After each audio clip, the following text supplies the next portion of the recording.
más fascinante de los avistamientos ovni fue en 1947. No había ideas preconcebidas, conceptos erróneos, ni posturas extremas por parte de la prensa o del público. Ni siquiera las agencias oficiales tenían una agenda aún, que sepamos.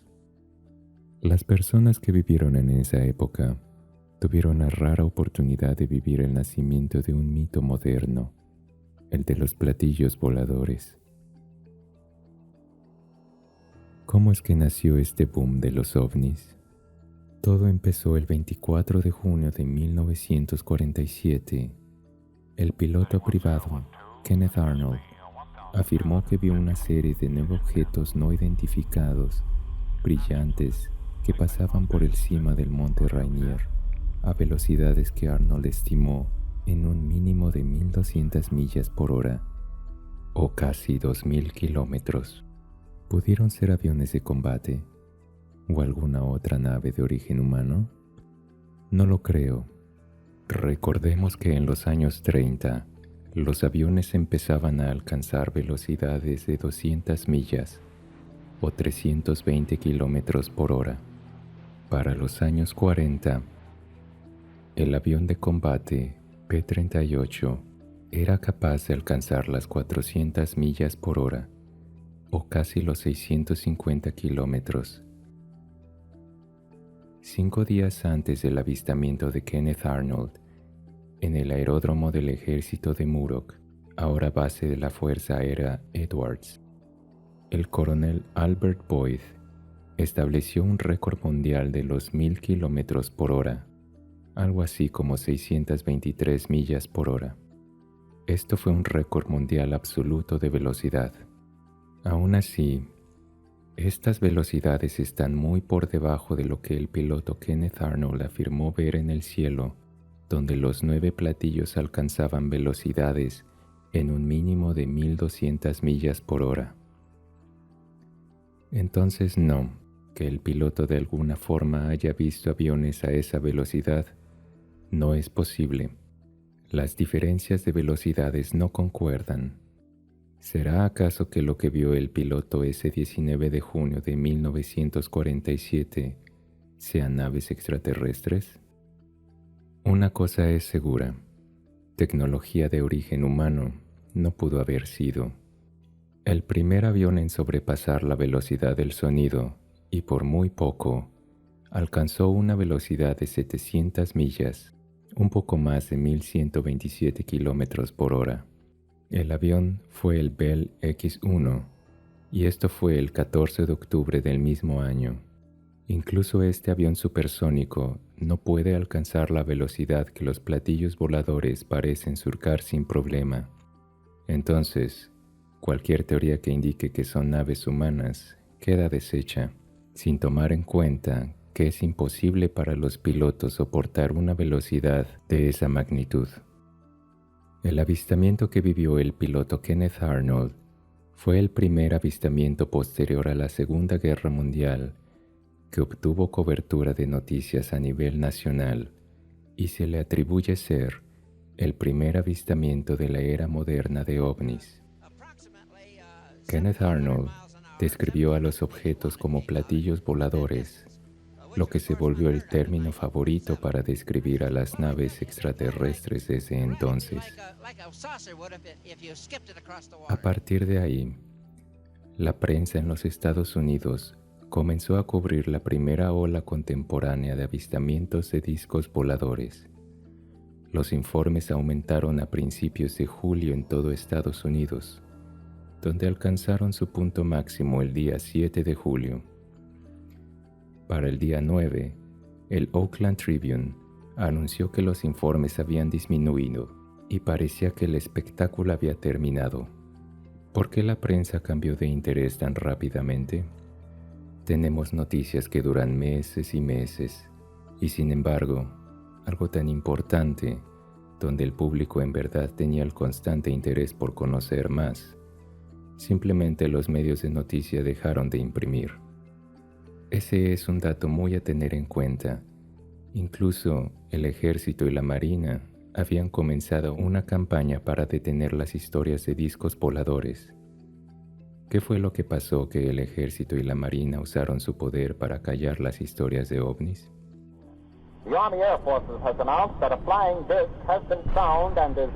En julio de 1947, el oficial de información pública de la RAF, Walter Haut, emitió un comunicado de prensa en el que afirmaba que el personal del Grupo de Operaciones 509 había recuperado un disco volador que había aterrizado en un rancho cerca de Roswell.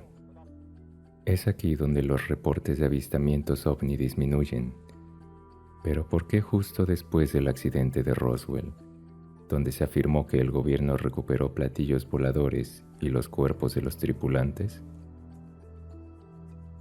¿Por qué usarían su poder para encubrir el tema de manera tan extensiva?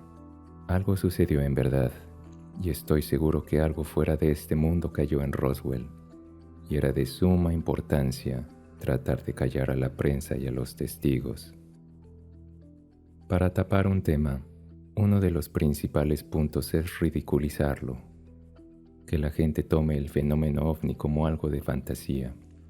Así el público, sabiendo que los ovnis son inventados, fabricados o manipulados, dejará de consumir el tema.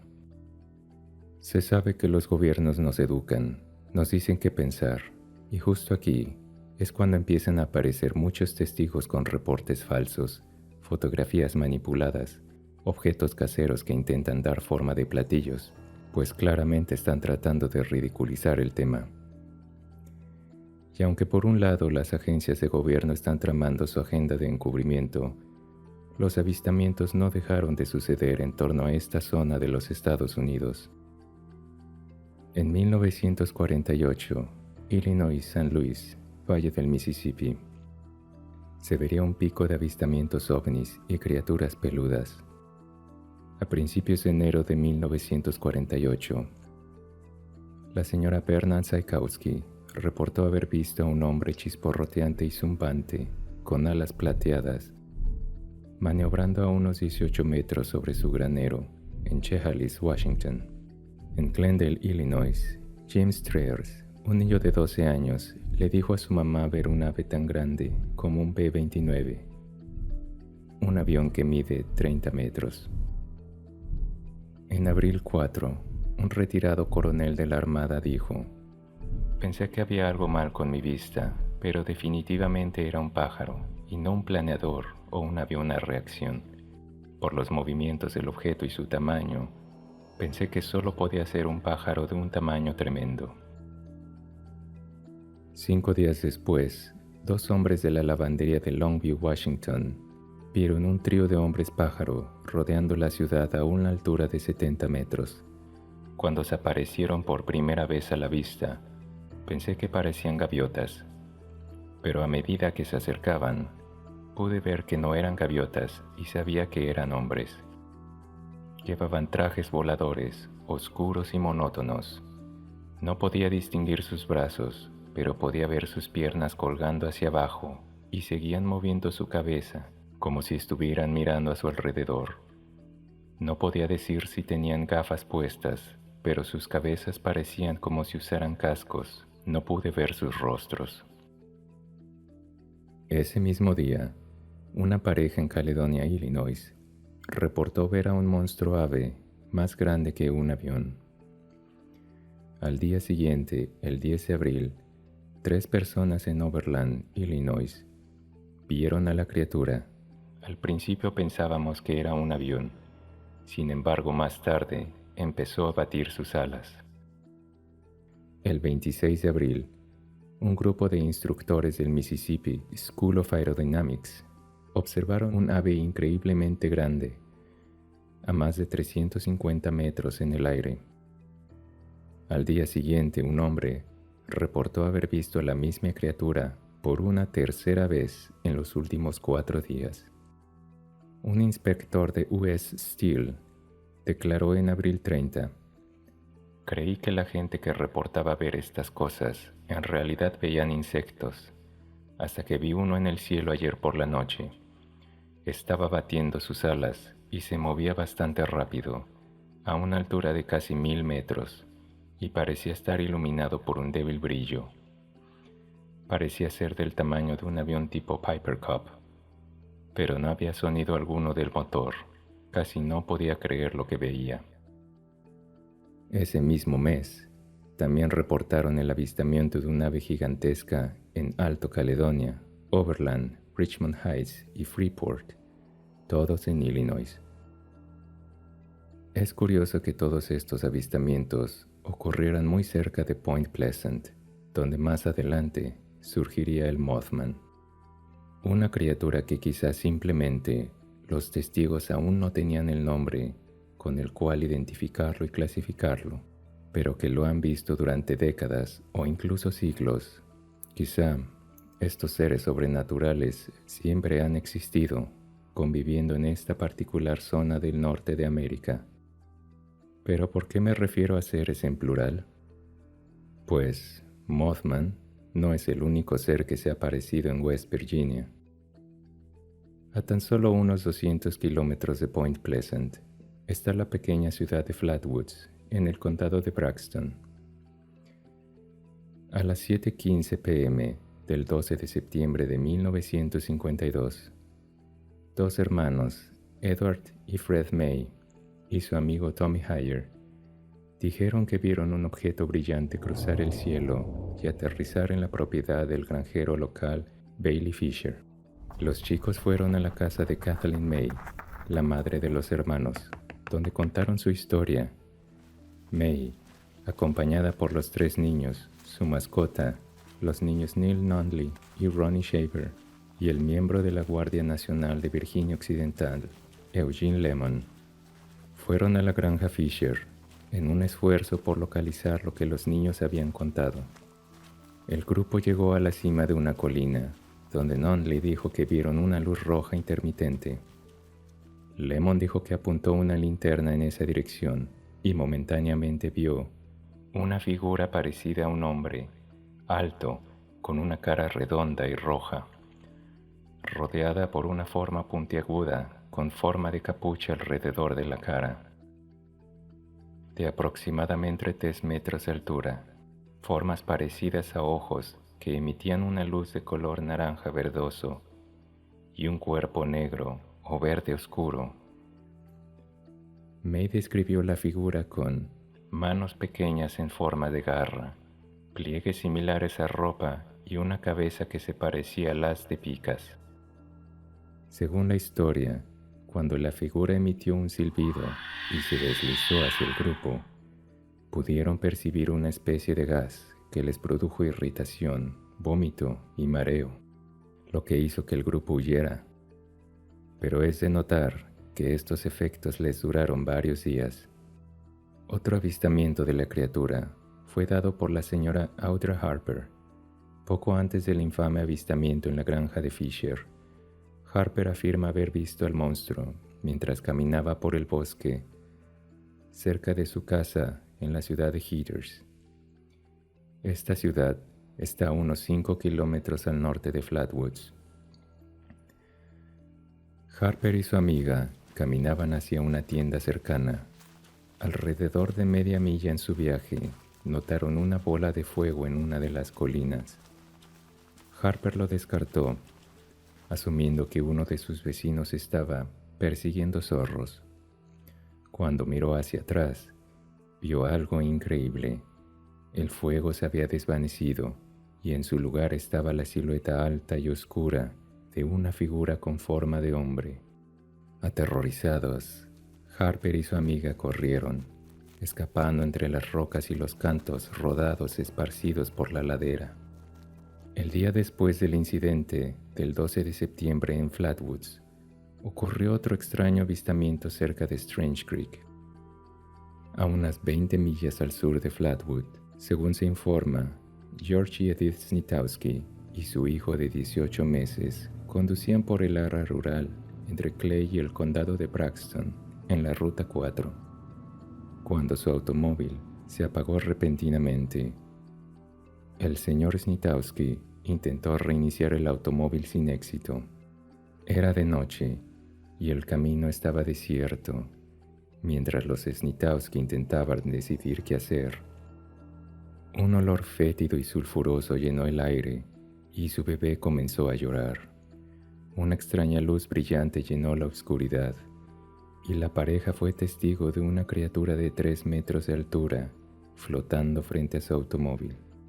La descripción es similar a la del avistamiento original, excepto que el monstruo no llevaba lo que se supone que es su capucha en forma de haz de picas.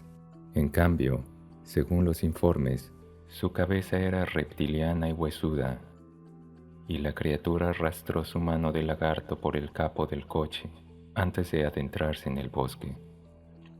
Tan pronto como el monstruo se perdió de vista, el auto volvió a arrancar y la pareja aceleró. Estas historias se imprimieron por todo el país. Las transmisiones de radio se sintonizaron en grandes redes y se recibieron cientos de llamadas telefónicas de todas partes. Los servicios de prensa nacionales calificaron la historia como número 11 del año.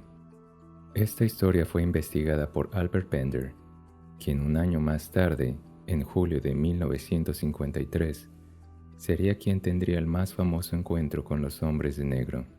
El término hombres de negro se usa para describir a los visitantes que con base en el miedo y amenazas persuaden a los testigos de platillos voladores o de experiencias extraterrestres a que dejen de hablar de sus vivencias. Esta descripción se volvió tan popular que es usada desde entonces. ¿Y dónde ocurrió esta experiencia de Albert Bender? Si han estado escuchando con detenimiento, pueden adivinarlo sencillamente.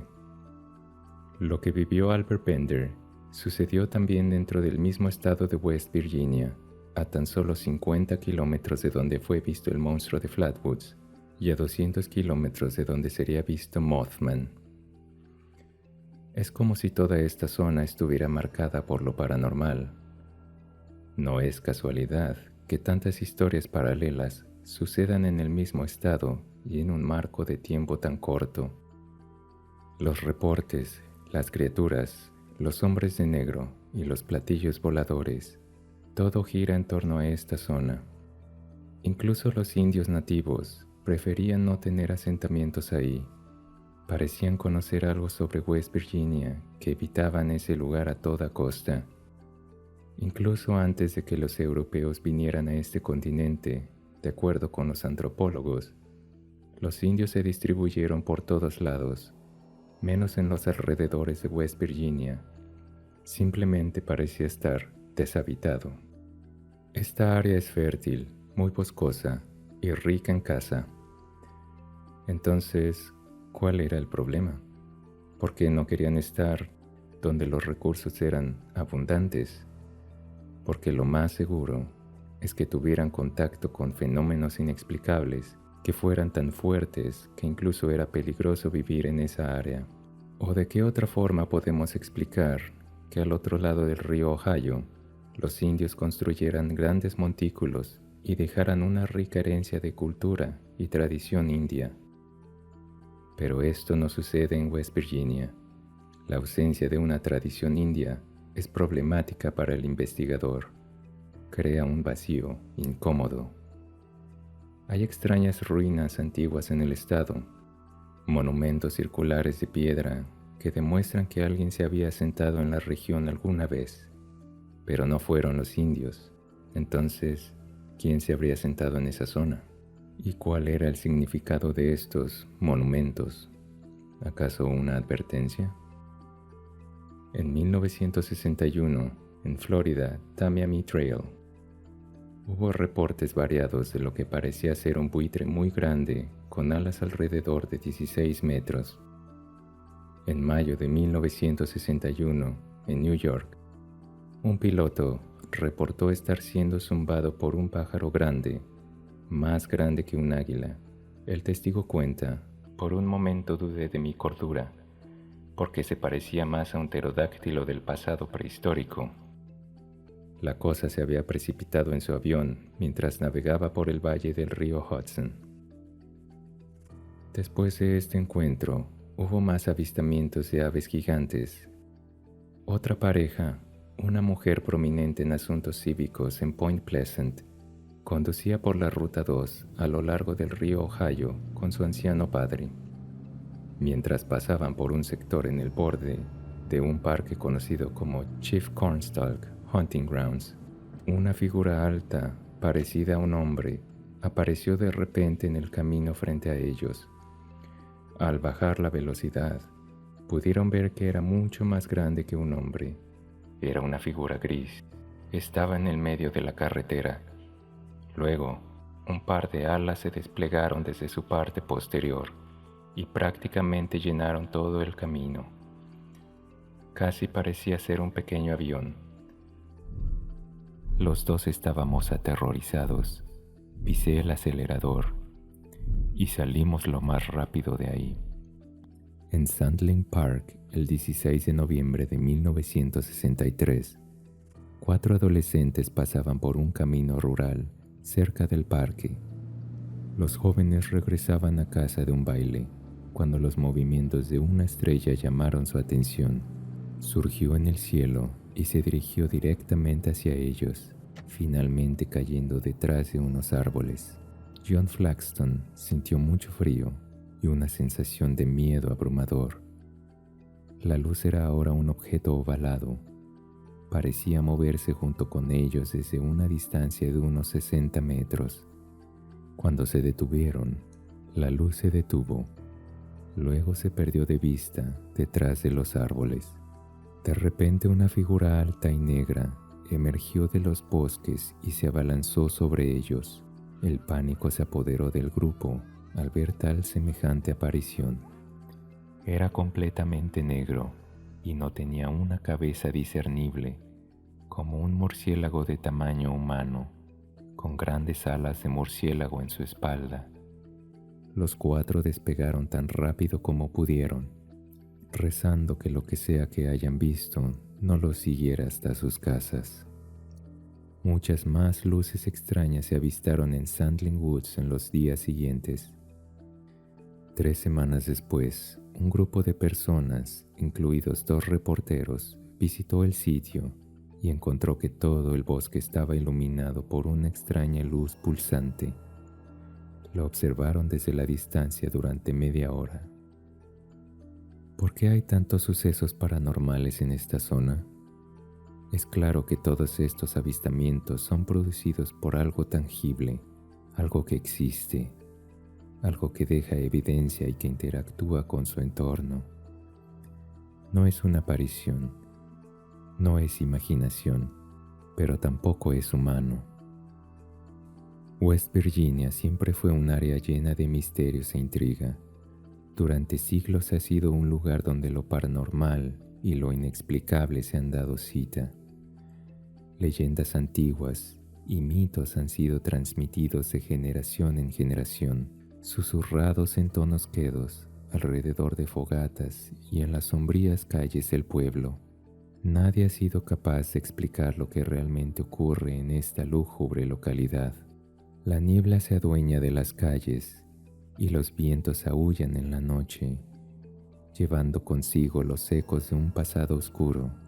Los ciudadanos viven con el recuerdo de lo que alguna vez acechó en la oscuridad, y aquellos desafortunados que han vivido estos sucesos extraños han sido recompensados con visiones de seres horripilantes y fenómenos inexplicables. Ovnis que surcan los cielos, criaturas con alas que aterrorizan desde las sombras y seres que parecen salidos de las pesadillas más oscuras. En estas calles, el misterio se ha convertido en una parte importante de la vida, y aunque no se tenga una respuesta clara de lo que sucede en esta área, una cosa es segura: en este pueblo, la huella del misterio se quedará impresa para siempre. Y de tantos misterios, hay uno que destaca sobre el resto: Mothman, criatura que ha sido objeto de muchas teorías, leyendas y rumores. Pero ¿cuál es la verdad? ¿Es un monstruo, una mera leyenda urbana o algo completamente diferente? En el siguiente video, veremos el inicio de la leyenda de Mothman y la invasión de los hombres de negro, junto a uno de los personajes más enigmáticos de Point Pleasant, Indrid Cold. Los secretos de este lugar oscuro y misterioso seguirán guardándose en las sombras, pero una cosa es cierta: en este pueblo Mothman es el dueño, y el misterio que lo rodea, su trono. Antes de irnos, recuerden: sumerjan su curiosidad en lo desconocido, porque el misterio existe y en sus profundidades habita lo que hace de este mundo un lugar más interesante. Hasta pronto.